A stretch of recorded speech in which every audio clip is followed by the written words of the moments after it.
Happy Sunday, everyone! Welcome to the third episode of this month's theme, Slay the GDPR monster.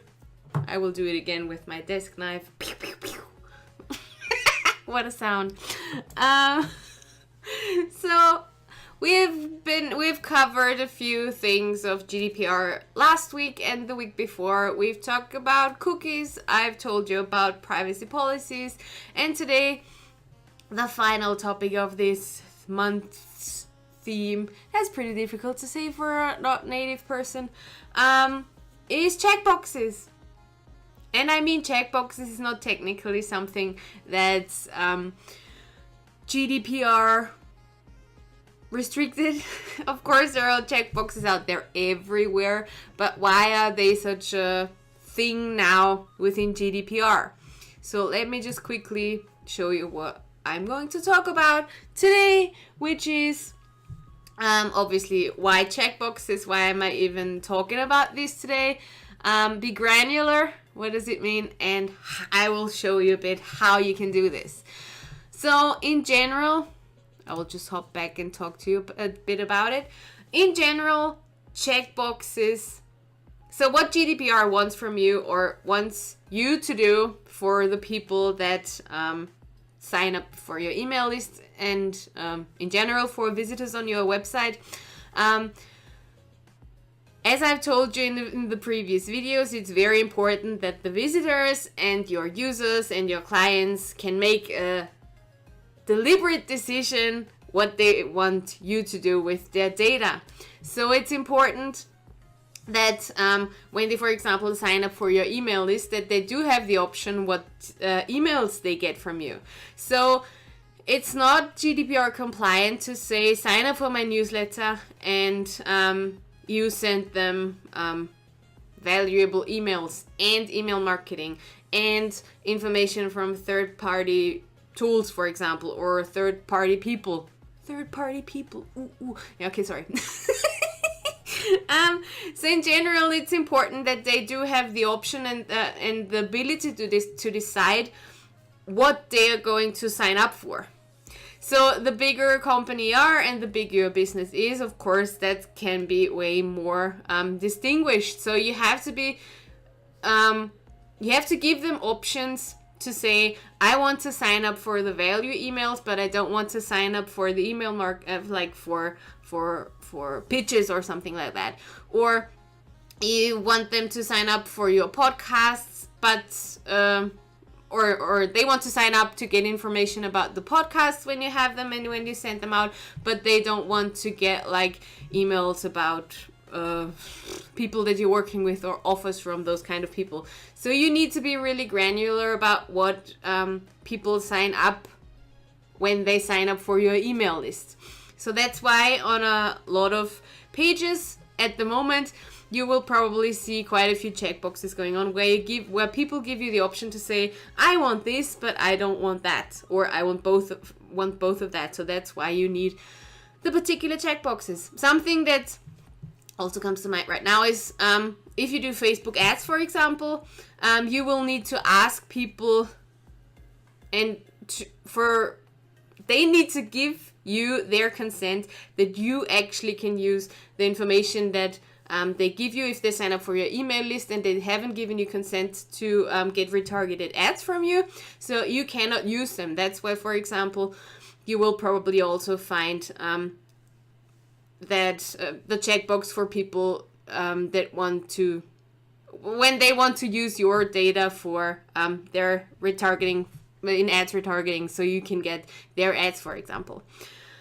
So that's something that you have to particularly be aware about, that you have to give your clients the option, your clients, your users, your visitors, the option to say, I want this, but I don't want that. And they have to make an affirmative action. So they have to actually click on the button, and that cannot be a pre-tick box. So opt-out is not an option. They always have to make a deliberate decision to do this. So that's why checkboxes is something that you see now pretty often. It really depends also a bit on how you word all of that. So for example, if you just send out an email newsletter, and people, that's actually the thing that you're sending out, not the freebie, for example, then people, it's kind of okay if you just say enter your email here, and that implies that that's consent once, because the fact that people enter their email address is actually an affirmative action. But that's like detailed legal stuff, which you probably have to read more into. But if you want to be on the safe side, you just provide your people with checkboxes that they can click. A few things that you need to be aware of is that when you have someone come and check your stuff, and by someone I do mean if someone from the authorities wants to check out if you're compliant, you need to show them when and how people gave consent. So that's why a lot of email marketing tools, for example, like a lot is maybe it's a bit of an overstatement, but that's where the email marketing tools come in, and that's where you have to consider to make sure that you have a date and a time when people actually gave their consent to join your email list. So I'm going to show you now how this works within MailChimp and within MailerLite. And I can tell you afterwards how ConvertKit does it and how ActiveCampaign does it. Because that's the most difficult thing within all of this. They haven't done a pretty good job. Like, most of the tools haven't done a really great job to give you the great options, how you can actually provide stuff like that. So I'm going to show you how it works within the free tools that are available. And then I will give you my advice on what I would do if I were you. So let's just hop over to MailChimp real quick, because I figure that you are still on MailChimp or MailerLite, because generally it's free.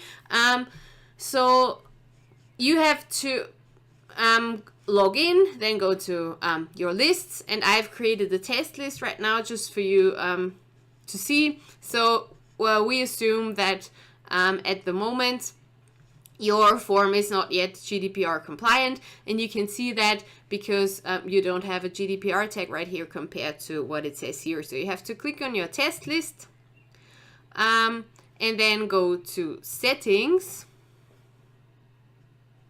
list names and defaults, and there you can see that it says form settings, and you have to enable the GDPR fields.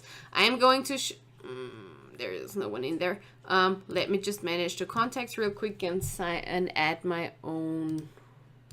myself as a subscriber.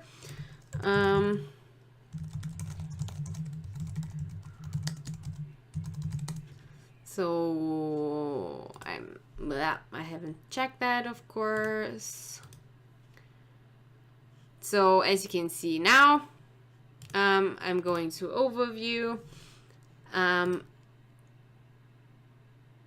And when I click on my contact, that's what it looks like. So you will see profile information, blah, blah, blah. That's what the fields look like when you don't have a GDPR compliant list or GDPR fields enabled. So if you go back to your test list, go back to settings, list names and defaults, and you enable your GDPR fields. That's what we're doing now. Scroll down, click on Save List and Campaign Defaults, and then I go back to the contacts, click on my contact right there, and there you see that here is now a GDPR field. So you can click here and edit, but that's not what you want to do, because people have to actually give their own consent. Let me just try real quick when I do that here now. The only thing that you see here is that there is email email is opted in, but what you need is actually a date and time there. So that's an indication that you've made that checkbox. You tick that checkbox by yourself because there is no date and time. But we would want a date and time. So in general, that's how you turn it on. And the problem with MailerLite, with MailChimp, is that when you want to use that now for your website, the options they have are pretty ridiculous, because I'm going to the test list again. Because the only two options that you have with MailChimp is you either use their own form builder. So you use their form builder and you can only use their page. I will show you what I mean.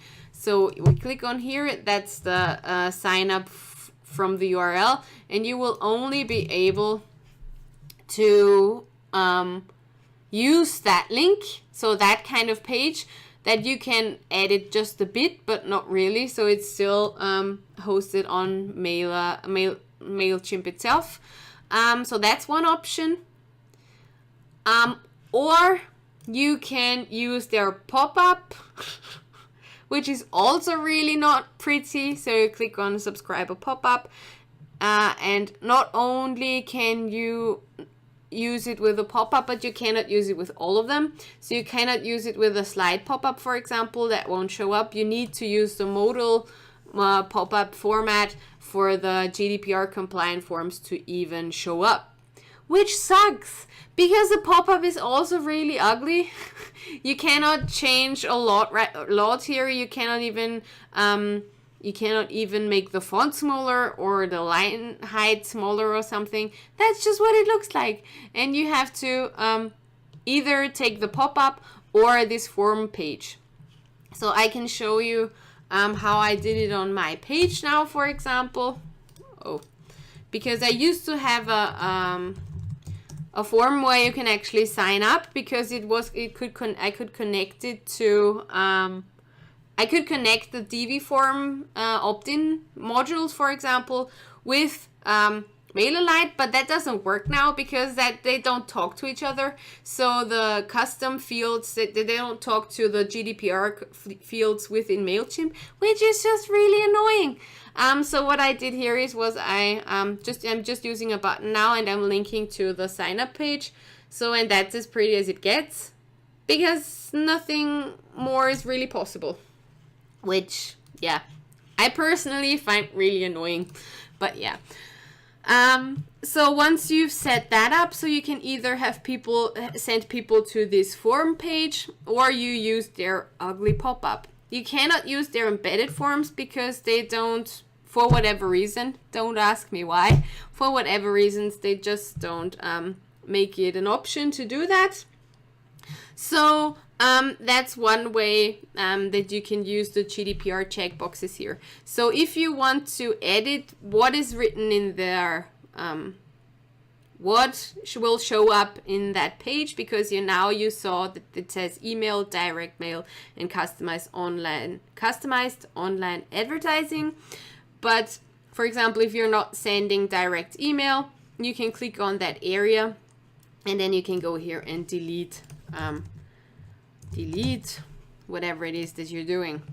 And if you don't, you retarget your ads with that, then you can also delete the customized online advertising, and then you only have email here, for example.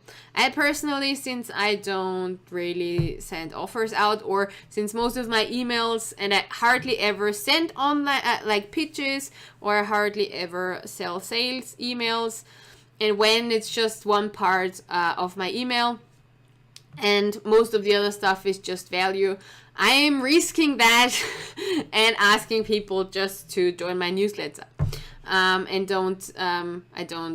I'm not that granular, because what I'm sending out is you can join to get my weekly newsletter about Moni does stuff, and that's what you sign up for. And just on a very irregular basis, you will get an information or something that I offer, which I think until now I haven't even done yet. So in general, it's like, yeah, I am brave.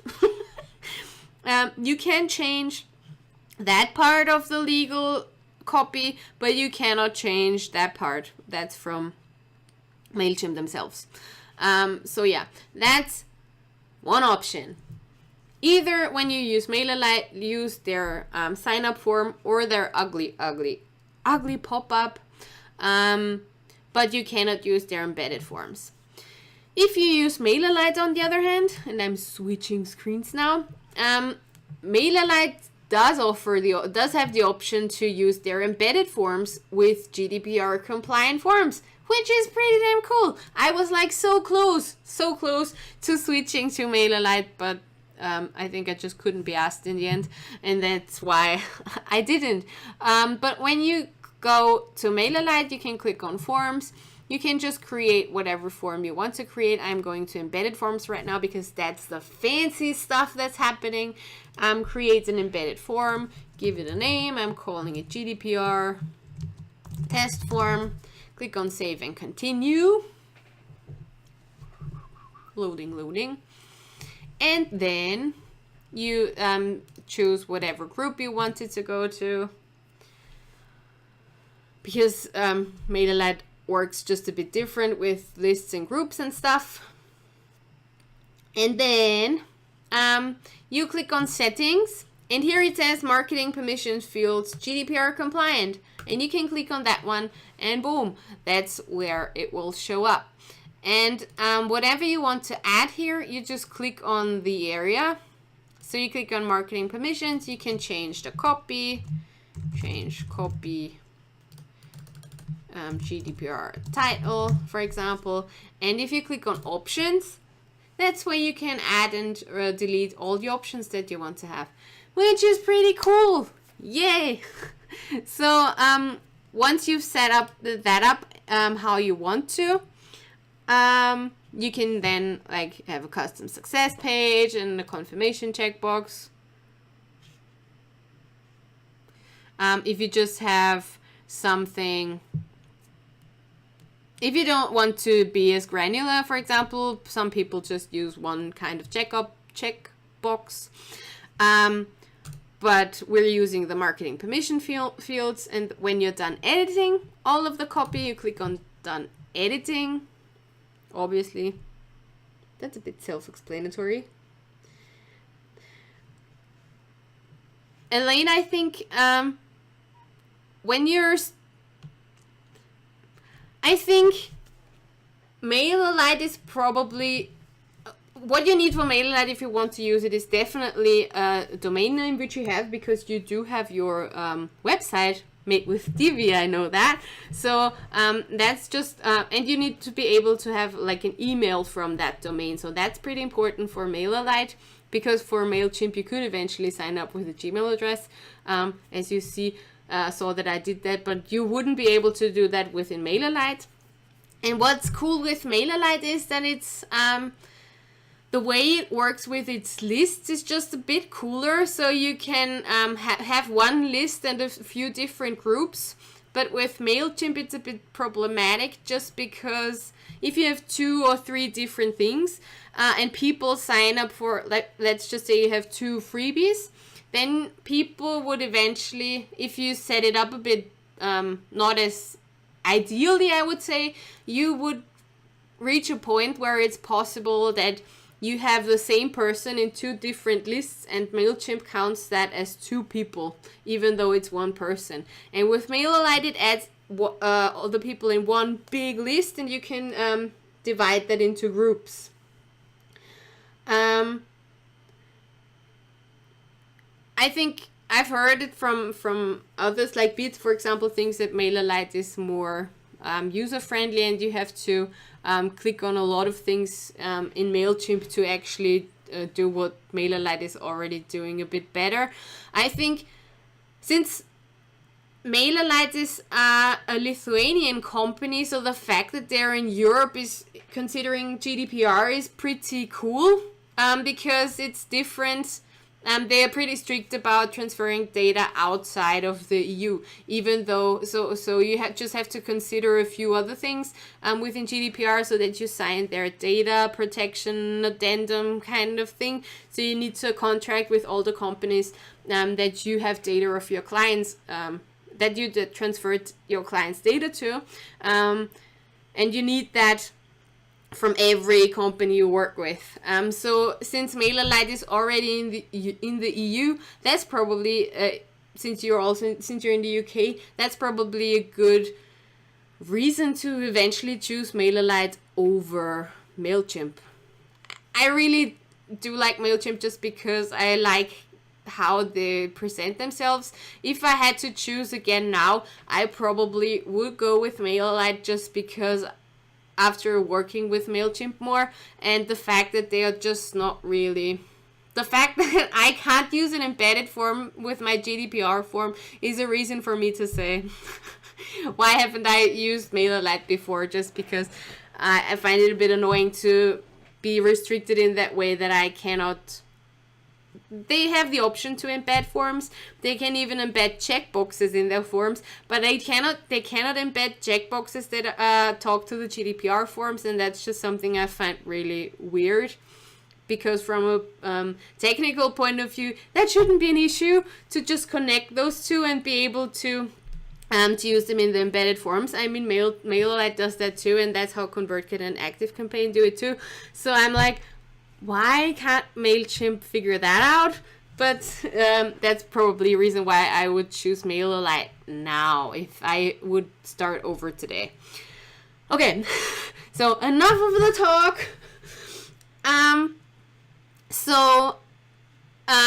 Now that we're in the embedded part, you can just scroll down a bit. There is also this sharing URL if you want to send them to the page. And if you scroll a bit further down, there is the JavaScript code, which you can use, but then you cannot change. You have to change the entire appearance within MailerLite, and you cannot talk to it directly with CSS, for example. And if you use the HTML code, it's really the entire code. So you need to have a bit of a code awareness, or if you want to change things, for example, like the font stuff and the font size and the whatever, how the form looks, that you would be able to do if you just copy the code and know a bit of CSS, and then you can edit it to your liking. But if you don't like to be that, if you don't like to do CSS coding, then just use the JavaScript snippet code. That's something you have to copy in the head tag of your website in general, and that's where you then embed. That's the code you need when you want to embed it. So that's something that's a universal code snippet, and this code is the code that's specific for that particular form. So that's how MailerLite would work. So you can go over there, copy the code, copy it on your website, and boom, can embed it. You can embed it in Bloom from Elegant Themes if you have that thing, or you just embed it wherever it's necessary on your website. So the thing, ConvertKit and ActiveCampaign, let's just hop back real quick to my weirdo face. ConvertKit and ActiveCampaign do definitely have the option of creating like the form code and then creating the checkboxes. There are a lot of tutorials out there, especially from Elizabeth Goddard for ConvertKit. She does really good stuff and she has awesome blog posts if you need to set up these checkboxes. That's just also, if you want to set up checkboxes with your email marketing tool, I think if you want to be as GDPR compliant as possible, you will probably hit a point where you need to know more HTML and more CSS. So that's the problem with all of these checkbox issues, because there's really not a sleek solution out there from any of the tools I have worked with. So it's ActiveCampaign doesn't have an awesome option. What I had to do there is I had to create custom fields within the list that has the check that saves if the people selected the checkbox, and then I had to create automations that automatically add the date and time of when people actually click the checkbox, because there is no easier way out there within ActiveCampaign. There is no inbuilt way inactive campaign to set up GDPR compliant forms. So what I had to do there is create custom fields in the list to that then automatically get the date added. That's also an automation I had to set up. And I think the one that does it best in my personal view is ConvertKit, because ConvertKit does now, like 2 days after I set up all the same thing with custom fields, ConvertKit does save the date and time when a tag is added. So that's pretty cool. So as soon as you add a tag, which is pretty easy. You need some HTML knowledge to do that. When people click a checkbox, that they're automatically added to a tag, and then when the tag is added, the ConvertKit automatically saves the date and time of when this tag was added, which is pretty cool, because then you don't have to set up weird automations for it to happen automatically. So that's awesome. As soon as a tag is added, the date and the time is saved too. That's pretty cool. So that's why I personally really do like how ConvertKit handles it. It really depends on how big your list is. I was so close to switching to ConvertKit too, but my list is just not big enough yet. So yeah, that's practically how it works with GDPR and the checkbox myth. So if you want to be really GDPR compliant as possible, then be really granular about what you offer people. So tell them you get direct marketing emails, you get my weekly newsletter, and give them the option to check that box, and make sure you know when people entered their have given their consent, in case someone comes and checks on you, so you have proof of when that actually happened. So yeah, that was today's episode with fun and awesome checkboxes. You won't see me next week because I'm on holiday. Yay! So the next episode will be in 2 weeks, but I'm sure I will make sure that you're updated about what's coming then. I can't tell you right now because it's still a big secret, even to me. So I hope you have a great rest of your Sunday and enjoy whatever it is that you're doing today. And see you again in 2 weeks. And happy holiday. Well, for me, happy holiday. For you, happy weekend next weekend. See you soon. And thanks for watching today. Bye bye.